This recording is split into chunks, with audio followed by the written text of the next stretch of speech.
Good afternoon everyone and welcome to फिल्ला form. मैं रितु आप सभी का फिल्ला फॉर्म पे बहुत बहुत स्वागत करती हूँ। तो सभी लोग ज्वाइन होते जाइए। गुड आफ्टरनून सभी को।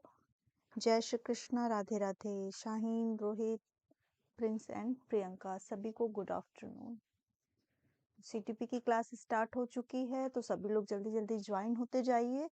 और एक बार बता दीजिएगा कि मेरी वॉइस और वीडियो आप लोग के लिए बिल्कुल क्लियर है, तो फिर क्लास को आगे बढ़ाएंगे। एक बार ओके कर दीजिएगा सभी कि सब कुछ क्लियर है।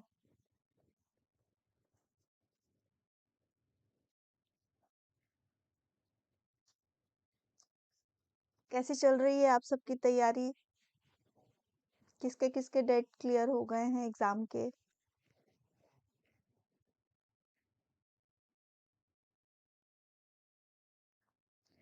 ओके, सब लोग ठीक हैं, बहुत अच्छी बात है। डेट किसकी किसकी क्लियर हो गई है? Exam date.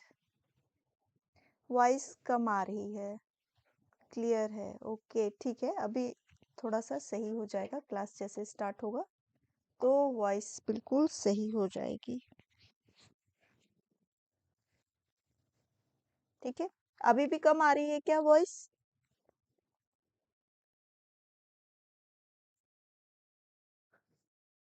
अभी वॉइस सही है आप लोगों के लिए? बिल्कुल सही आ रही है वॉइस मेरी? एक बार क्लियर कर दीजिए, वॉइस बिल्कुल मेरी सही है आप लोगों के लिए? प्रिंस ने बोल दिया क्लियर है, ओके। चलिए फिर पढ़ते हैं। सैटरडे को हमारी क्लास नहीं हो पाई थी कुछ कारणों की वजह से, तो अभी हम कोशिश करेंगे ज़्यादा से ज़्यादा क्वेश्चन करने की। आज नहीं बट कल से मैं आप लोगों के लिए ज़्यादा से ज़्यादा एमसीक्यू कराना स्टार्ट करूंगी। आपका डेट शो नहीं कर रहा है रोहित, तो अभी आपका नहीं आया होगा। जिसके डेट क्लियर हो गए होंगे उसी का शो करेगा, ठीक है ना? वो प्री एडमिट कार्ड है, जिनके जिनके फर्स्ट फेज में होने हैं एग्जाम। और फिर जिसका सेकंड फेज में आएगा तो वो भी जल्दी से आ जाएगा आप सभी का, ठीक है। चलिए फिर बढ़ेंगे आज की क्लास में। तो मैं वेट कर रही थी सबके आने का, तब तक फिर थोड़ी सी जानकारी ले लेते हैं फिल्ला फॉर्म के बारे में कि फिल्ला फॉर्म की हमारी इंस्टाग्राम चैनल है और टेलीग्राम चैनल भी है। आप हमको वहाँ पे भी फॉलो कर सकते हैं। वहाँ पे लेटेस्ट अपडेट जो भी है आपको वहाँ पे प्रोवाइड कराई जा रही है। और जो ये तैयारी हो रही है पेपर फर्स्ट और जो सेकंड के लिए कर रहे हैं उनके लिए भी है, ठीक है। और ये आपको व्हाट्सएप नंबर के थ्रू आपको एक फुल कोर्स दिया जा रहा है सी टेट एग्ज़ाम के लिए। तो जो भी आप लोग परचेस करना चाहते हैं तो 199 में यहाँ पे आपको ये पूरा फुल कोर्स मिलेगा सी टेट का, जिसमें आपके 5000 MCQ, 20 PYQ and mock test भी हैं, ठीक है। और ऑनलाइन क्विज आप लोग की स्टार्ट ही हो चुकी है, जो शाम को 5 से 6 चलती है। पेपर फर्स्ट और सेकंड के लिए सारे सब्जेक्ट की अलग अलग है, ठीक है। गुड आफ्टरनून सभी को। फूल पत्ती, प्रतीक्षा, हरी दुबे सभी को गुड आफ्टरनून। ठीक है, फिर आज की क्लास को हम स्टार्ट करेंगे। आपके लिए 20 सेकेंड्स हैं, फटाफट आंसर दीजिए। आज के बेसिस पे मैं करूंगी, कल के क्वेश्चन को बढ़ाऊंगी ताकि 1 आवर में हम ज़्यादा से ज़्यादा क्वेश्चन कर सके। तो फर्स्ट क्वेश्चन आप सभी को शो हो रहा होगा, तो फटाफट आंसर करना शुरू करिएगा। निम्नलिखित में से कौन सा उदाहरण विकास के प्रोक्सिमो डिजिटल सिद्धांत को दर्शाता है? प्रोक्सिमो डिजिटल यानी अधोगामी या समीपस्थ दूर वाली अवस्था भी कही जाती है हिंदी में, ठीक है। तो चलने के लिए सीखने से पहले दृश्य क्षमताओं को विकसित किया जाता है। बाहों का प्रभावी उपयोग हाथों का उपयोग करने की क्षमता के पहले होता है। व्यक्तिगत उंगलियों के आंदोलन को एक एकीकृत करने के लिए सीखने से पहले पकड़ना महारत हासिल नहीं की जा सकती। शरीर के आकार तंत्रिका तंत्र के लिए विकास के पैटर्न अलग अलग हैं। शाहीन का आंसर आ रहा है। Which of the following examples है आपके proximo digital principle of development? Answer करिए और जो लोग सही करते जा रहे हैं अपने नंबर में +1 ऐड करते चलिएगा।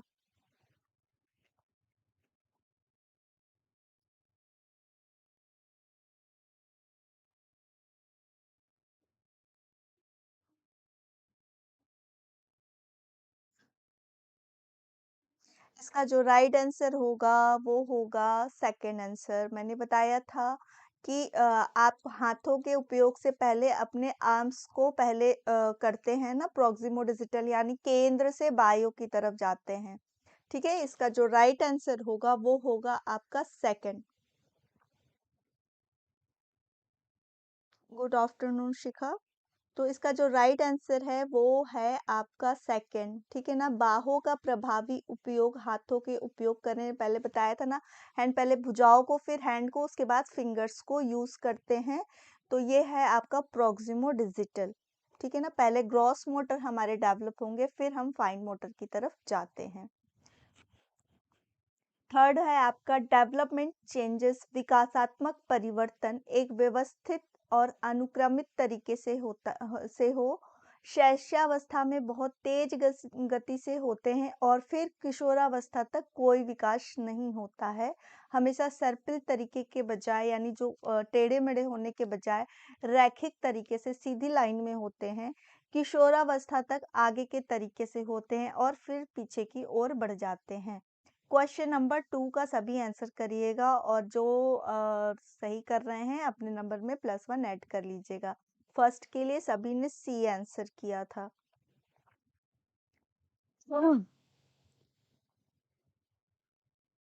क्वेश्चन नंबर 2 का सभी आंसर करिए।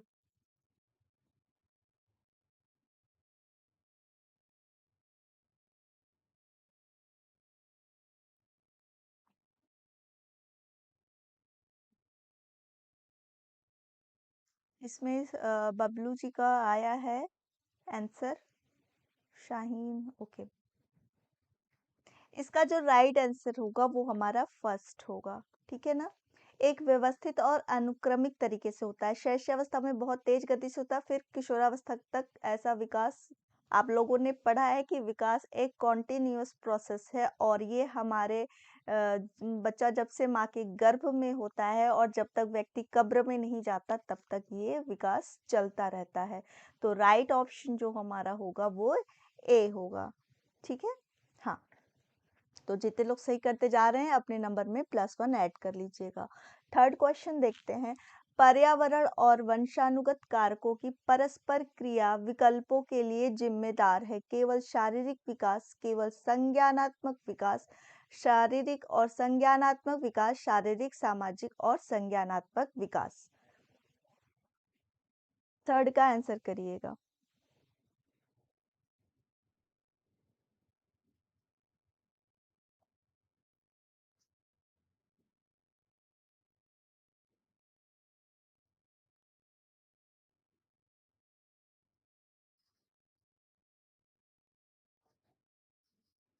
यस, थर्ड का आंसर आने लगा है और D is the right answer. Okay, यानी 4 नंबर बिल्कुल सही है। चारों डोमेन होते हैं हमारे विकास के, शारीरिक, फिजिकल, सोशल, इमोशनल भी आता है और आपका कॉग्निटिव डेवलपमेंट। क्वेश्चन नंबर 4 है, बच्चों के सामाजिकरण के बारे में निम्नलिखित में से कौन सा कथन सही है? मीडिया प्राथमिक सामाजिकरण की एक एजेंसी है। मीडिया द्वितीयक सामाजिकरण की एक एजेंसी है। मीडिया बच्चे के माइक्रो सिस्टम का एक महत्वपूर्ण हिस्सा है। मीडिया सामाजिकरण की एजेंसी नहीं है। Which of the following statement about socialization of children is correct?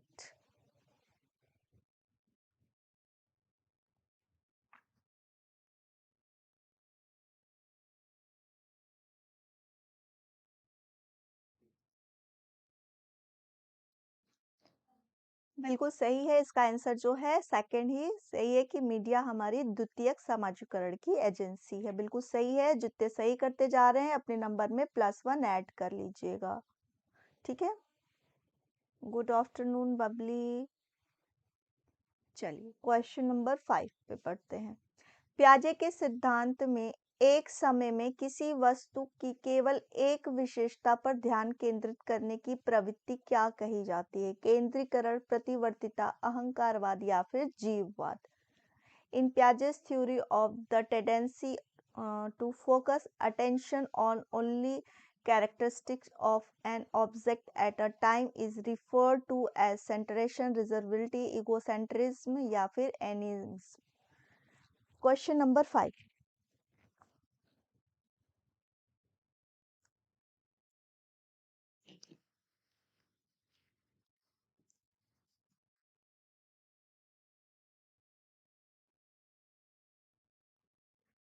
5 के लिए मिक्स आंसर आ रहे हैं, तो इसका जो राइट आंसर होगा वो हमारा क्या होगा? फर्स्ट होगा, केंद्रीकरण। यानी जब भी बच्चा वो सोचता है ये किस स्टेज में होता है, ये भी आप आंसर बताते चलिए, ताकि जिनको जीन पियाजे क्लियर नहीं है वो क्लियर हो जाएगा।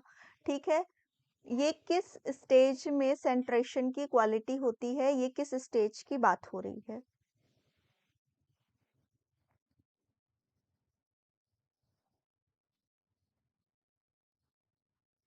इसका जो राइट आंसर है वो है फर्स्ट।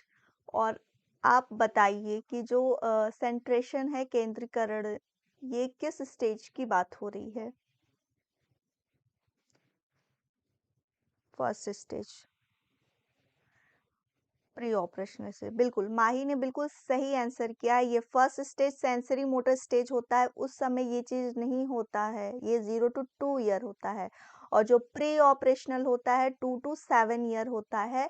और केंद्रीकरण, अहंकारवाद और जीववाद, ये तीनों चीजें आपकी प्री ऑपरेशनल स्टेज की है। लेकिन जब बच्चा किसी वस्तु के बारे में कई तरीके से नहीं, केवल एक ही पार्ट के बारे में सोचता है, चारों हर तरफ से विशेषताओं को नहीं ध्यान देता है, तो उसे कहते हैं सेंट्रेशन। और इसका विकेंद्रीकरण कब होता है? आपके कॉन्क्रीट ऑपरेशनल स्टेज में होता है। ठीक है, और प्रतिवर्तिता का भी जो होता है ये आपके कॉन्क्रीट में होता है। अहंकारवाद होता है यानी ईगो सेंट्रिक, बच्चा अपने तरीके से सोचना, अपने व्यू को सही रखना, ये होता है अहंकारवाद। जीववाद यानी जो भी आपके निर्जीव चीजें हैं उनसे बातें करना, उनमें अकेले रहना, खेलना, ये सब आपके जीववाद आते हैं। ठीक है, जैसे छोटे बच्चों को देखा होगा, टेडी बियर को उसे बात करना, फ्रेंडशिप करना, अकेले अकेले बातें करना।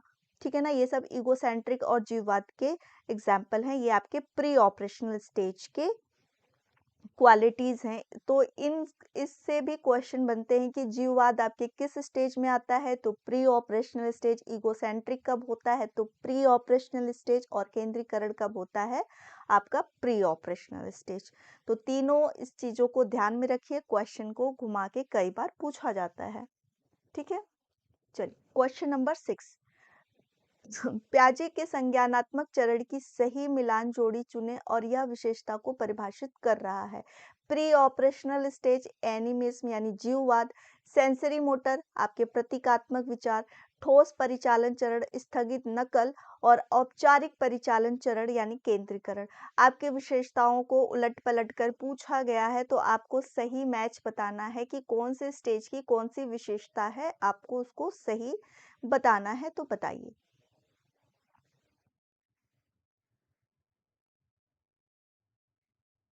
हाँ, प्रतीक्षा ने भी बोला प्री ऑपरेशनल स्टेज, ये सब विशेषताएं थी। और क्वेश्चन को जरूरी नहीं है कि एक ही फॉर्म में पूछा जाए, ये कई तरीकों से पूछा जाता है। बिल्कुल, और अभी मैंने पिछले क्वेश्चन में बताया है, तो सभी को बिल्कुल क्लियर भी हो गया होगा। तो इसका राइट आंसर आपका है जीववाद यानी एनिमिज्म। ठीक है, चलिए नेक्स्ट क्वेश्चन नंबर 7 देख लेते हैं। लेव वैगोट्स्की के अनुसार डैश और डैश जैसे भौतिक उपकरण हमारे संज्ञानात्मक विकास की सहायता करते हैं और प्रभावित करते हैं। बताइएगा। Physical tools such as dash and dash add to influence our cognitive development as pre-Lev Vygotsky. Schema, map, schema language, map, calculator, schema या फिर calculator।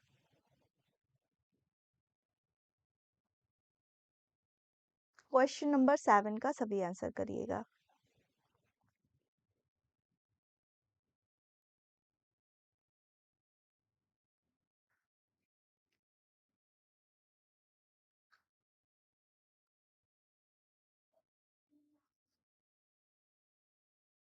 7 का बबली बोल रही हैं बी।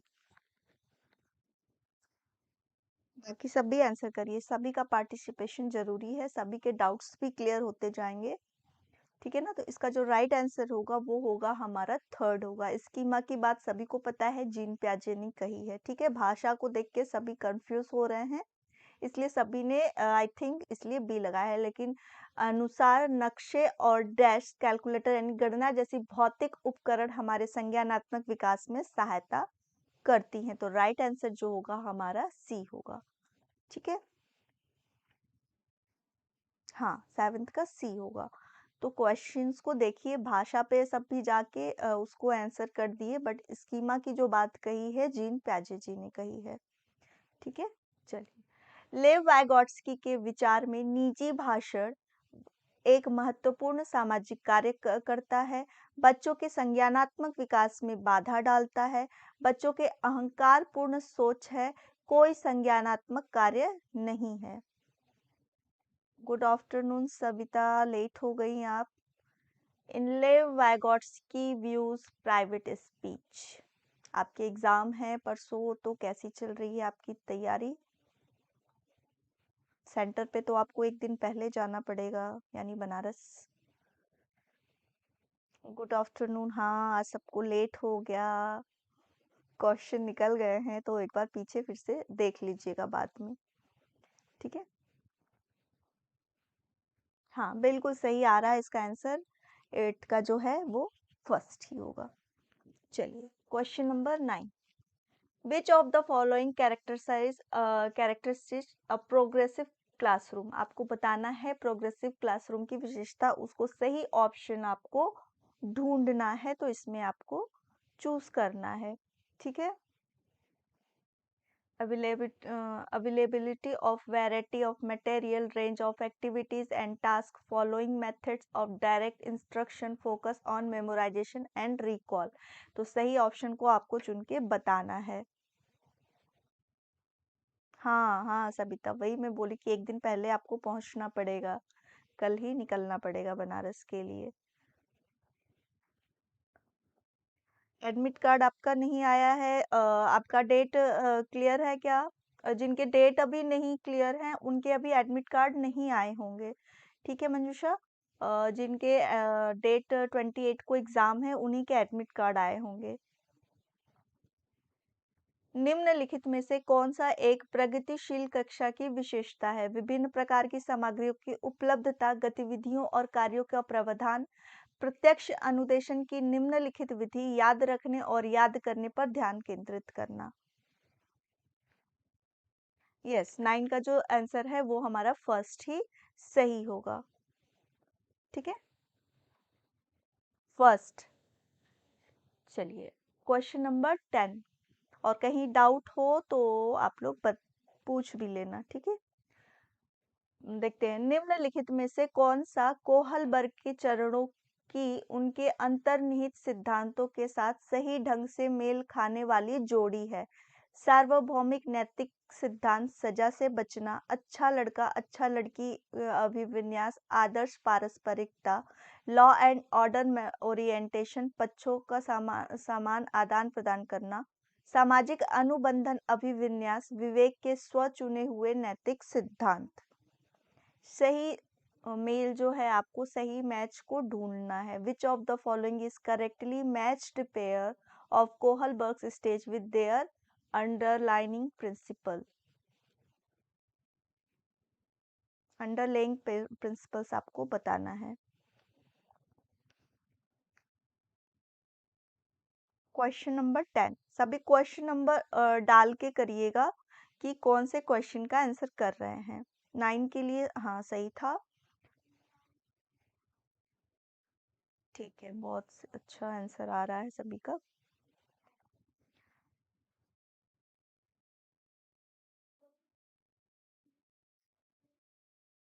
हाँ, इसका जो राइट आंसर होगा वो हमारा सेकंड होगा, अच्छा लड़का अच्छा लड़की वाला अभिविन्यास, यानी आदर्श पारस्परिकता, be a nice good boy nice girl वाली वो चीज है ना। तो वो आपका उसमें आएगा। लॉ एंड ऑर्डर मेंटेन, जो भी हमारे समाज में नियम बनाए गए हैं हमें उन्हें फॉलो करना चाहिए। बच्चों का समान आदान प्रदान करना, यानी जैसे को तैसा वाला स्टेज। और सजा से बचना आपके फर्स्ट लेवल की जो है वो फर्स्ट स्टेज है। और पक्षों का आदान प्रदान करना जो विनिमय वाला होता है ये भी आपके फर्स्ट लेवल की सेकंड स्टेज है। और विवेक से स्व चुने हुए नैतिक सिद्धांत आपके सार्वभौमिक नैतिक सिद्धांत यानी थर्ड लेवल की आपकी सिक्स्थ स्टेज की बात हो रही है। तो जो राइट मैच होगा वो आपका सेकंड होगा। ठीक है, चलिए क्वेश्चन नंबर 11 में, और सभी अपने नंबर प्लस करते जाइएगा। बुद्धिमत्ता के समकालीन सिद्धांतों के अनुसार बुद्धिमत्ता क्या है? केवल दूसरों की नकल करने की क्षमता, एक विशिष्ट क्षमता, क्षमताओं का एक सेट होता है, एक विलक्षण और सामान्य अवधारणा। Question number 11।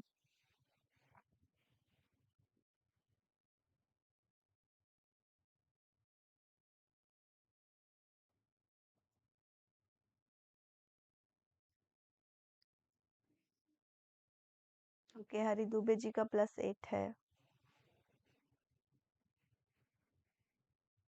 ओके, सुबह ये, हाँ तो दोनों शिफ्ट का पेपर होगा सविता आपका, तो पहले पहुंचना होगा, यानी कल आप बनारस पहुंचेंगे तो फिर परसों सेंटर पे जाके करेंगे।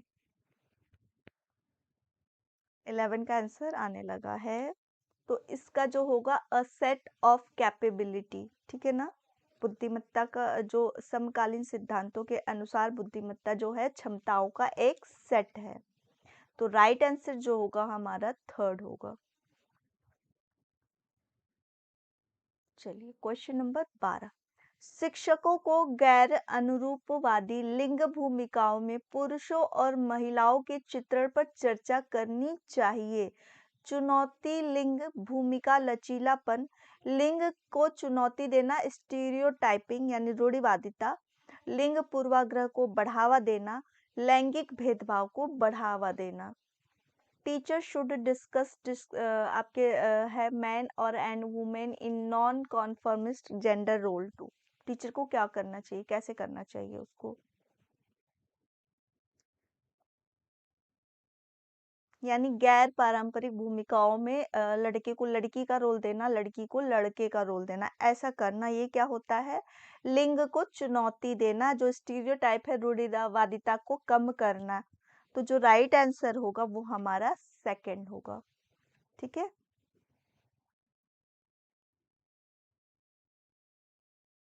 हाँ सभी के सही आंसर आ रहे हैं, तो राइट ऑप्शन जो होगा हमारा बी होगा। 30 नंबर के क्वेश्चन में देखते हैं, कथन वाले वाक्य हैं। शिक्षकों को बच्चों को व्यक्तिगत रूप से काम करने के लिए प्रोत्साहित करना चाहिए और सहयोग को हतोत्साहित करना चाहिए। कारण जो दिया गया है, सहयोग विविध शिक्षार्थियों के साथ कक्षा में एक अत्यधिक अप्रभावी रणनीति है। सही विकल्प को आपको चुनना है, बताना है ए और आर दोनों सत्य हैं और आर जो है ए का सही स्पष्टीकरण है। ए और आर दोनों सत्य हैं, लेकिन आर जो है ए का सही स्पष्टीकरण नहीं है। ए सत्य है पर आर असत्य है, और दोनों असत्य हैं। तो क्वेश्चन नंबर 13 को पढ़िए और उसके बाद आंसर करिए।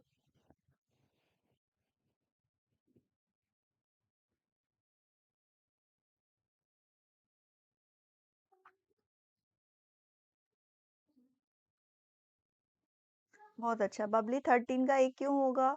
ये तो गलत बात है ना। इंडिविजुअल वर्क नहीं करना है, हमें सहयोग के साथ समूह में कार्य कराना होता है। ठीक है, और ये एक अप्रभावी रणनीति नहीं है। तो 13 का जो आंसर होगा वो हमारा डी होगा, यानी 4 इज राइट। चलिए क्वेश्चन नंबर 14 देखते हैं। मूल्यांकन के बारे में निम्नलिखित में से कौन सा कथन सही नहीं है? सीखने के लिए मूल्यांकन शिक्षण सीखने की प्रक्रिया से पहले, दौरान और बाद में होता है। सीखने के लिए मूल्यांकन रचनात्मक मूल्यांकन पर ध्यान केंद्रित करना चाहिए। मूल्यांकन की प्रक्रिया गतिशील होनी चाहिए। मूल्यांकन मानकीकृत मूल्यांकन उपकरणों के उपयोग पर ध्यान केंद्रित करना चाहिए। निम्नलिखित में से कौन सा कथन सही नहीं है, बताना है। ठीक है, which of the following statement about assessment is not correct?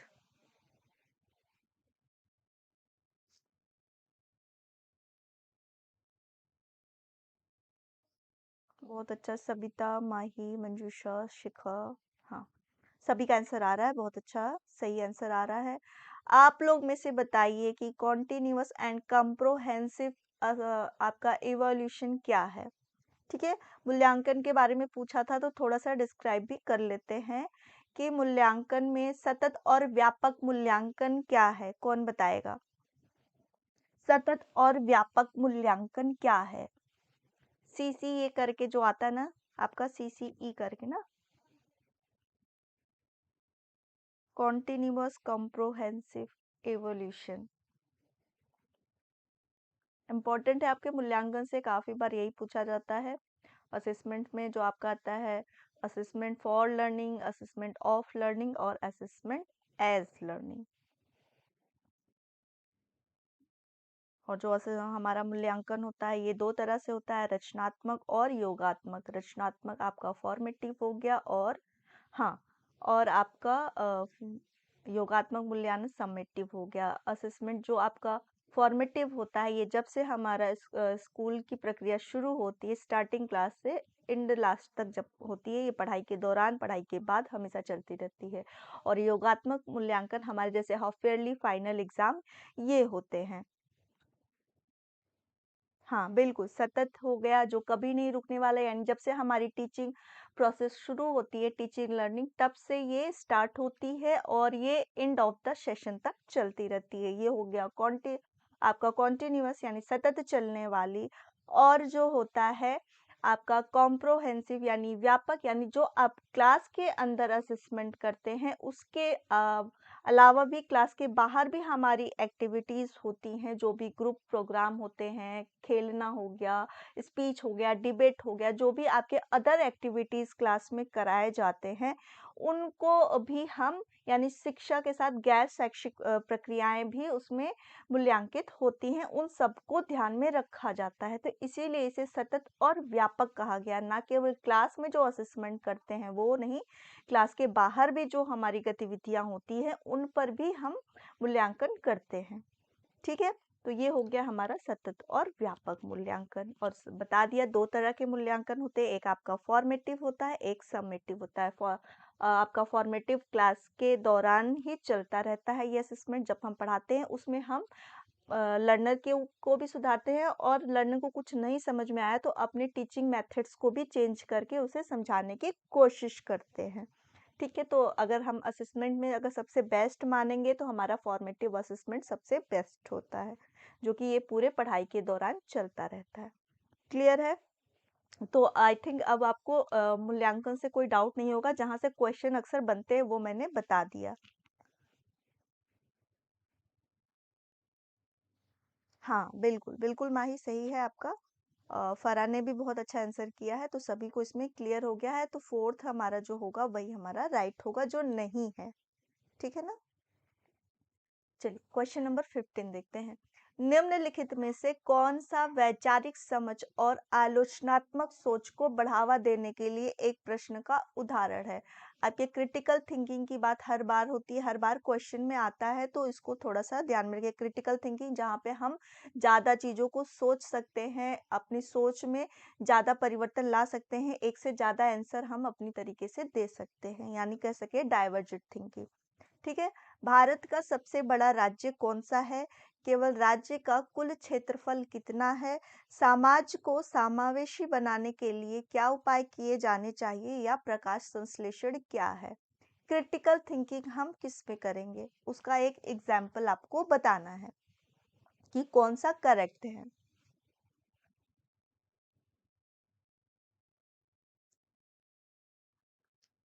बिल्कुल बिल्कुल सही आंसर आ रहा है, इसका जो राइट आंसर होगा वो हमारा थर्ड होगा, बिल्कुल सही है, थर्ड इज राइट। चलिए क्वेश्चन नंबर 15 को देखते हैं। समावेश को बढ़ावा देने के लिए यह महत्वपूर्ण है। ऑप्शन जो इंग्लिश वाला है उसमें आप सही चूज कर लीजिएगा, क्योंकि दोनों को एक में लेना थोड़ा सा मुश्किल हो जाता है। लचीला पाठ्यक्रम, सुलभ भवन, योग्यता के आधार पर छात्रों का पृथक्करण या प्रतिस्पर्धा केंद्रित शिक्षा शास्त्र। सही विकल्प को आपको चुनना है कि फर्स्ट का फर्स्ट और सेकंड सही है, सेकंड का फर्स्ट और थर्ड है, थर्ड का फर्स्ट एंड फोर्थ है। तो सही ऑप्शन में आपको बताना है।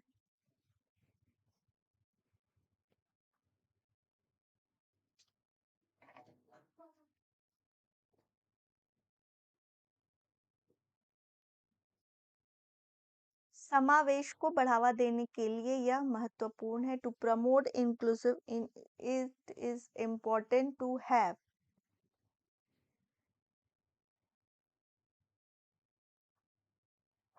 हाँ, तो इसका जो राइट आंसर होगा वो हमारा फर्स्ट ही होगा कि फ्लेक्सिबल करना है और सुलभ भवन देना है, एक्सेसिबल बिल्डिंग करनी है। ठीक है। हाँ, चलिए 17 नंबर के क्वेश्चन देखते हैं। निम्नलिखित में से कौन सा दोहराव और अनुष्ठानिक व्यवहार को दर्शाता है? ऑटिज्म, डिस्कैकुलिया, डिसलेक्सिया या फिर दृश्यहीन?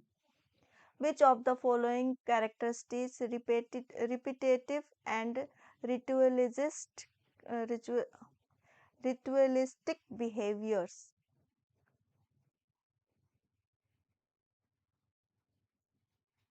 क्वेश्चन नंबर 17 को आंसर करिए।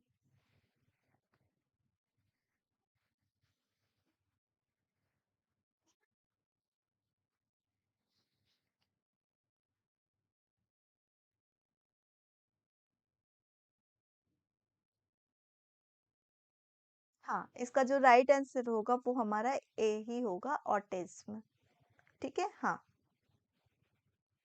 कल्पना ये बी नहीं होगा, ए होगा। डिस्कैकुलिया गणना से संबंधित होता है, डिसलेक्सिया आपके पठन विकार से होता है, दृश्य हानि जिसको कम दिखाई देता हो। ठीक है। निम्नलिखित में से क्या ध्यान घाटे की सक्रियता विकार वाले छात्रों को शामिल करने में मदद करेगा? यानी जिसके अटेंशन डिफिकल्टी होती है ना, हाइपर एक्टिविटी होती है डिसऑर्डर, उसको बोलते हैं। तो क्या चीज उसमें उसको हेल्प करेगी? कार्य को छोटे छोटे प्रबंधीय खंडों में विभाजित करे, लंबे और दोहराए जाने वाले असाइनमेंट दे, कक्षा में व्याकुलता बढ़ाएं, कक्षा में जुड़ाव के कई तरीकों को प्रतिबंधित कर दें। Which of the following will help inclusive of student with attention difficulty hyperactivity disorder? 18 का आंसर करिएगा।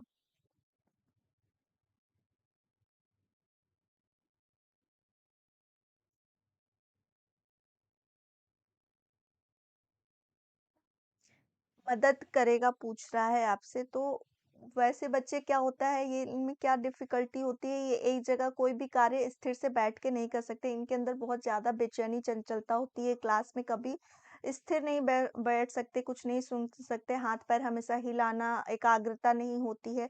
तो ऐसे बच्चों को हम किस तरह के कार्य दें ताकि उनको हेल्प हो सके पढ़ाई में?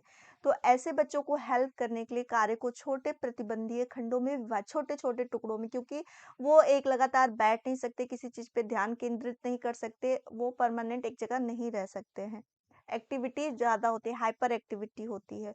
तो ऐसे बच्चों को हम कार्य को छोटे छोटे टुकड़ों में बांटकर करा सकते हैं। तो ये हो जाता है हमारा फर्स्ट आंसर सही। ठीक है। चलिए क्वेश्चन नंबर 19 को देखते हैं।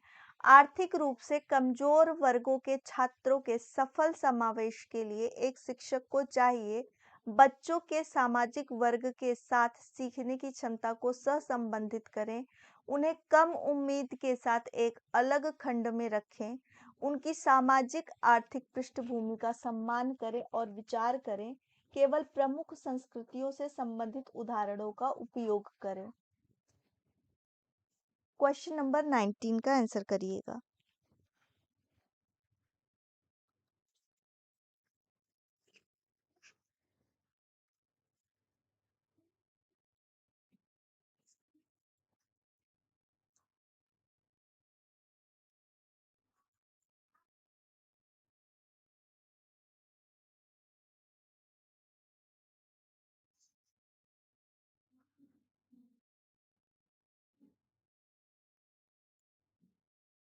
इसका जो राइट आंसर होगा वो हमारा थर्ड होगा कि उनकी सामाजिक आर्थिक पृष्ठभूमि का सम्मान करे और उसके साथ ही उसको एक्सेप्ट करना होता है।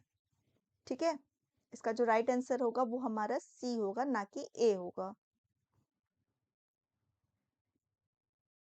क्वेश्चन नंबर 20, निम्नलिखित में से कौन सा विशिष्ट शिक्षण वरीयताओं वाले छात्रों को शामिल करने के लिए उपयुक्त आवास रणनीति की एक सही मिलान है? आपको बताना है सही कौन सा ऑप्शन जुड़ा हुआ है।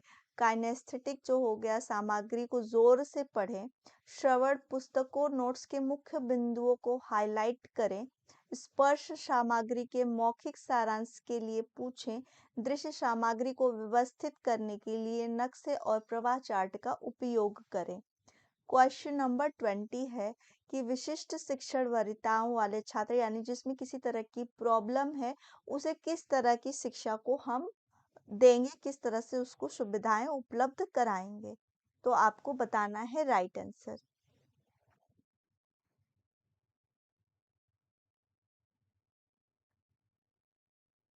हाँ, इसका जो राइट आंसर होगा वो हमारा डी होगा, यानी कि 4 नंबर होगा। चलिए आगे बढ़ जाते हैं। क्वेश्चन नंबर 21, कथन वाले वाक्य हैं, सीखने के कार्य में बच्चों द्वारा देखे गए और अनुभव किए गए तथ्यों के बीच में संबंध स्थापित करने की प्रक्रिया शामिल है। कारण जो दिया है, बच्चे एक रैखिक तरीके से सीखते हैं और सर्पिल तरीके से नहीं। सही ऑप्शन चुन के आपको बताना है।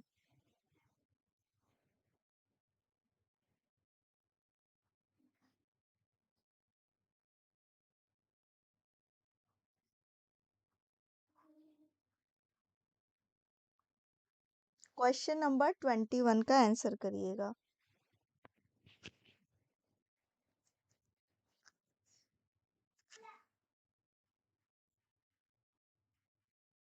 21 का आंसर आ रहा है और अभी मुझे मंजूषा का राइट आंसर मिला है। हाँ, बबलू जी का भी मिल गया। माई ने भी आंसर सही किया है। तो इसका जो राइट आंसर होगा वो हमारा थर्ड होगा कि ए जो है सही कह रहा है, लेकिन आर जो है वो असत्य है। ठीक है, ना विकास हमारा सीधी लाइन में होता है, ना ही हमारी लर्निंग कभी सीधी लाइन में होती है। ठीक है, which of the following are proposed in national education policy 2020? Learning how to learn, increasing course content, 360-degree holistic progress report card, standardized curriculums, pedagogy and assessment. Choose the correct option. सही option को आपको choose करना है और उसके बाद से आपको बताना है। राष्ट्रीय शिक्षा नीति 2020 में निम्नलिखित में से क्या प्रस्तावित है? सीखना, हाउ टू लर्न, पाठ्यक्रम सामग्री में वृद्धि, 360 डिग्री समग्र प्रगति रिपोर्ट कार्ड, मानकीकृत पाठ्यचर्या, शिक्षा शास्त्र और मूल्यांकन। सही विकल्प को आपको चुन के बताना है।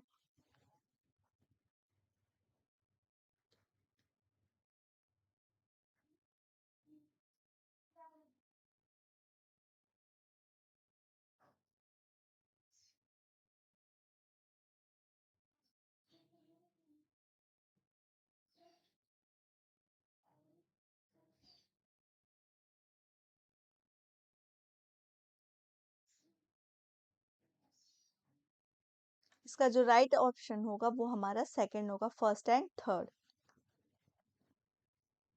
फर्स्ट एंड थर्ड होगा, यानी सेकंड होगा कि 360 डिग्री वाला होगा और हाउ टू लर्न ये करना है, ना कि मानकीकृत पाठ्यचर्या और उसके सिलेबस जो है हमारा करिकुलम है उसको बढ़ा देना। ये दोनों नहीं है। ठीक है, 23 क्वेश्चन देखते हैं। निम्नलिखित में से कौन सा बच्चों की सोच को सुविधाजनक नहीं बनाता है? ठीक है, अधिगम के हस्तांतरण पर आधारित गतिविधियां देना, समझने के बजाय याद रखने की ओर लक्ष्य, स्व विनिमयन के अवसर प्रदान करना और चिंतनशील होना, नई जानकारी को पूर्व ज्ञान से संबंधित करना। चलिए कोई बात नहीं, हाँ कभी कभी हो जाता है, टाइपिंग में कभी कभी मिस्टेक हो जाती है। I can understand.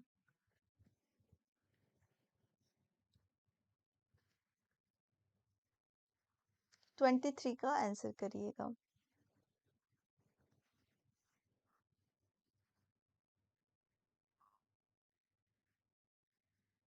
हाँ, तो 23 का जो होगा हमारा सेकंड ऑप्शन सही होगा कि समझने के बजाय याद रखने की ओर लक्ष्य करना। ठीक है। हाँ, इसका जो राइट होगा, फरा क्यों 23 का 4 होगा? नई जानकारी को तो हमें पूर्व ज्ञान से कनेक्ट करना, ये मैंने काफी बार बताया है। ठीक है, आपका निगेटिव पूछा था कि सुविधाजनक नहीं बनाता है। ठीक है, क्वेश्चन को पढ़ने में हो सकता है गलती हो गई हो। ठीक है ना, तो क्वेश्चन को ध्यान से देखिए।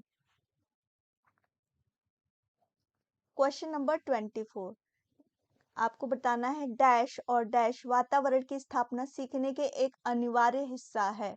पाठशाला में डैश और डैश वातावरण की स्थापना सीखने के लिए एक अनिवार्य हिस्सा है। सहयोगी, सहकारी, प्रतिस्पर्धी, उबाऊ, रचनात्मक, यांत्रिक, धमकी या फिर चुनौतीपूर्ण। हाँ, मैंने बोला ना क्वेश्चन पढ़ने में गलती हो गई होगी, इसीलिए वो आंसर आया। हाँ, रटने पे जोर सुविधाजनक नहीं बनाता है। 24 का ए, हाँ।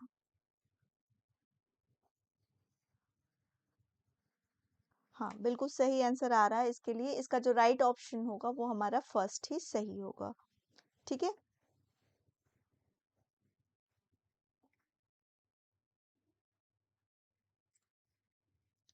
क्वेश्चन नंबर 25, अवधारणाओं की प्रस्तुति का क्रम निम्न में से होना चाहिए।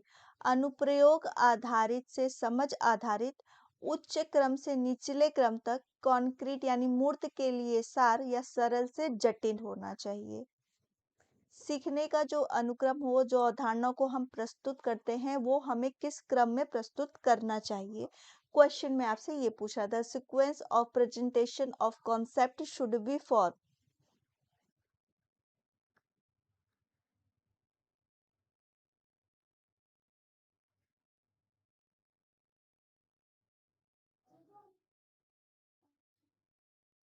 हाँ, निधि जी बोल रही हैं। हाँ, जो भी बच्चे मेरे से जुड़े हैं, अगर मेरा सेशन आपको अच्छा लगता है तो लाइक शेयर जरूर करिएगा। ठीक है ना।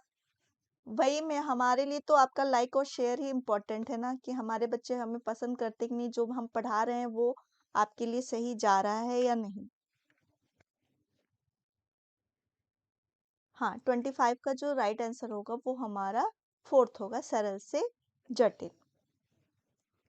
26 देखते हैं, निम्नलिखित में से कौन सा छात्रों के बीच समस्या सुलझाने के कौशल की सुविधा प्रदान करता है? एनालॉजिकल सोच, कार्यात्मक स्थिरता, प्रतिक्रिया सेट, या stimulus response association. Thank you फरा, फरा ने कर दिया है। हाँ, जो बच्चे करते हैं मुझे बोलने की जरूरत भी नहीं पड़ती, वो हमेशा कर देते हैं। थैंक यू फरा।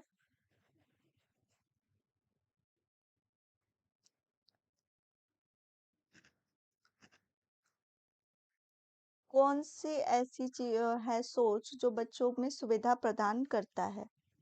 सोच में। हाँ, 26 का जो राइट आंसर होगा वो हमारा फर्स्ट ही होगा। ठीक है, फर्स्ट इज राइट। हाँ, चलिए क्वेश्चन नंबर 27 देखते हैं, निम्नलिखित में से कौन सा छात्रों की त्रुटियों का जवाब देने का एक रचनात्मक तरीका है? गलत व्यवहार को खत्म करने के लिए छात्र को दंडित करें, छात्रों को अपनी त्रुटि की पहचान करने में मदद करने के लिए संकेत और हेल्प प्रदान करें, किसी भी प्रतिक्रिया के बिना त्रुटियों को करने के लिए अंक कम करना, छात्रों की गलती को पूरी तरह से अनदेखा करना। Thank you Prince. ये लाइक्स ही है ना आप लोग के, जो हम क्लास में रोज आपके लिए लेके आते हैं, और हमें लगता है ना कि क्या बता दे बच्चों को, जो उनकी प्रॉब्लम सॉल्व हो जाए, डाउट क्लियर हो जाए। ठीक है ना। और मुझे सबसे अच्छा लगता है कि आप सब मुझे लाइक करते हैं और एवरीडे मेरे साथ क्लास में जुड़ते हैं।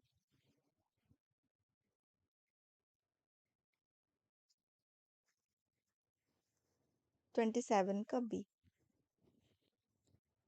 बिल्कुल, इसका जो राइट आंसर होगा वो हमारा सेकंड ही होगा। ठीक है, हाँ, इसका जो है वो हमारा सेकंड ही है। 28 पे बढ़ते हैं। कभी कभी किसी की सामाजिक पहचान से संबंधित रूढ़ियां छात्रों के बीच असमानताओं के बारे में विश्वास पैदा करती हैं।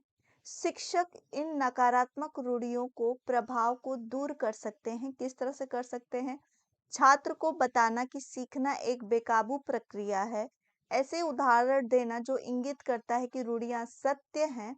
इस बात पर जोर देना कि सीखना काफी प्रयासों पर निर्भर करता है।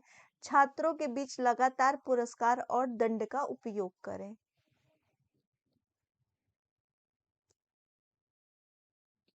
क्वेश्चन नंबर 28 का सभी आंसर करिए।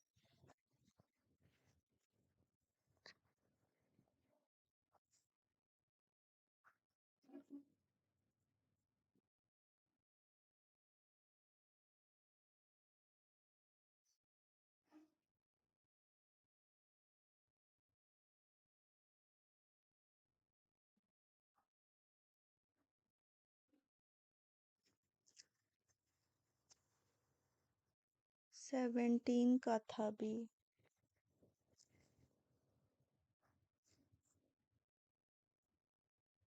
हाँ, तो अभी हम क्वेश्चन नंबर 28 पे चल रहे हैं। ठीक है, हाँ, इसका जो राइट आंसर होगा वो हमारा थर्ड ही होगा। आगे बढ़ते हैं 29।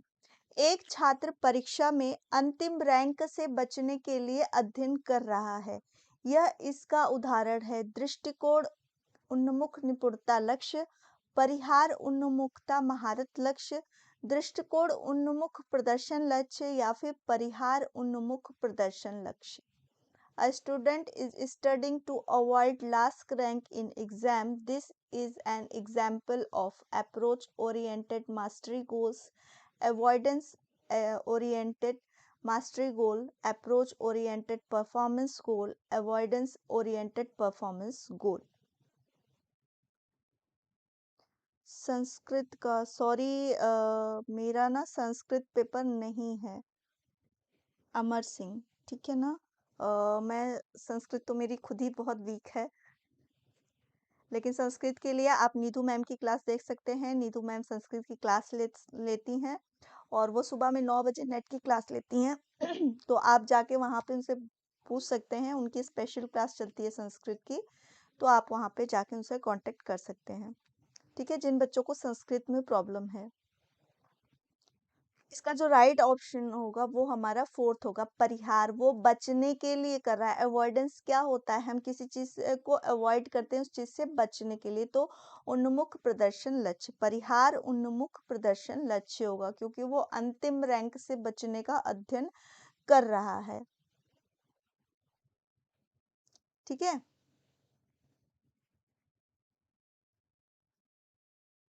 हाँ, 29 का जो होगा वो हमारा 4 ऑप्शन सही होगा। लास्ट क्वेश्चन देखते हैं।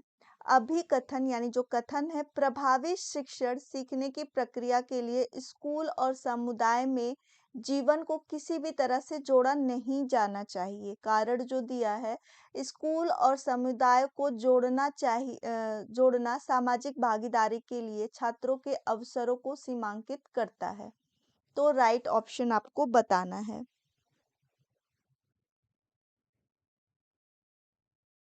यस, पनिशमेंट एंड अवॉइडेंस, उसमें क्या है, वो आखिरी रैंक पाने के लिए वो पढ़ाई ना आए उसमें, इसलिए उससे बचने के लिए वो अध्ययन कर रहा है। ठीक है, 30 का आंसर करिएगा।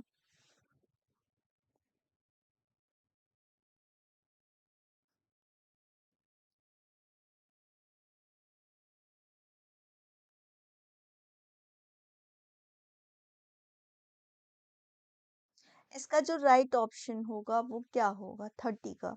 क्वेश्चन थोड़ा लॉन्ग है तो पढ़ के आराम से करिएगा। 30 का निधि का आ चुका है। ओके, हाँ, इसका जो राइट होगा वो डी होगा कि दोनों असत्य हैं। ठीक है, हाँ, इसका जो राइट होगा वो डी होगा। तो आज के हमारे 30 क्वेश्चन हो चुके हैं और काफी लोग आए और चले भी गए हैं। तो जो बच्चे मेरे से जुड़े हैं वो अपने नंबर जरूर शो करके बताइए कि क्वेश्चंस में क्या दिक्कत हो रही है और क्या प्रॉब्लम हो रही है आपको। तो मैं कोशिश करूंगी कि आप लोग के प्रॉब्लम को मैं सॉल्व कर सकूं। हाँ, इसका जो राइट ऑप्शन है वो डी होगा, दोनों असत्य होगा।